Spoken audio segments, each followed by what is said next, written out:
वटपौर्णिमा विशेष साबुदाणा खिचडी करण्यासाठी लागणारं साहित्य: 1 कप साबुदाणा, 2 ते 3 हिरव्या मिरच्या, 1 उकडलेला बटाटा, अर्धा कप शेंगदाण्याचं कूट, 1 चमचा जिरं, साजूक तूप, चवीनुसार मीठ, पाणी। साबुदाणा स्वच्छ धुवून घेत रात्रभर भिजवून घ्यायचा।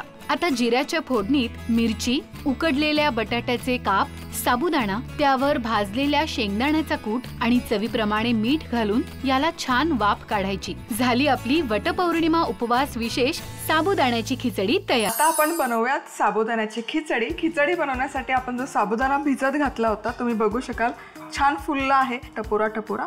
आता खिचडी परतण्यासाठी कढईमध्ये साजूक तूप गरम केलेलं आहे। यामध्ये जाईल सगळ्यात आधी जिरं मस्त फुललं की हिरव्या मिरच्या आवडीप्रमाणे। आता उकडलेला बटाटा नसेल घालायचा, कच्चा बटाटा पण त्याचे असे पातळ काप करून घातले तरी चालेल। या बटाट्यावर थोडंसं मीठ घालूयात म्हणजे बटाट्याला चव लागते खिचडीमध्ये। आणि आता घालूयात साबुदाणा, भाजलेला शेंगदाण्याचा कूट, चवीपुरतं मीठ, करूयात मिक्स आणि झाकण न ठेवता ही खिचडी छान अशी परतून घेऊ।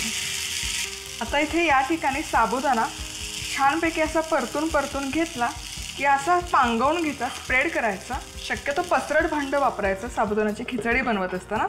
झाकण ठेवून अगदी 5 मिनिटं वाफवून घेऊयात। हलकासा साबुदाणा म्हणजे छान फुलतो आणि शिजतो देखील।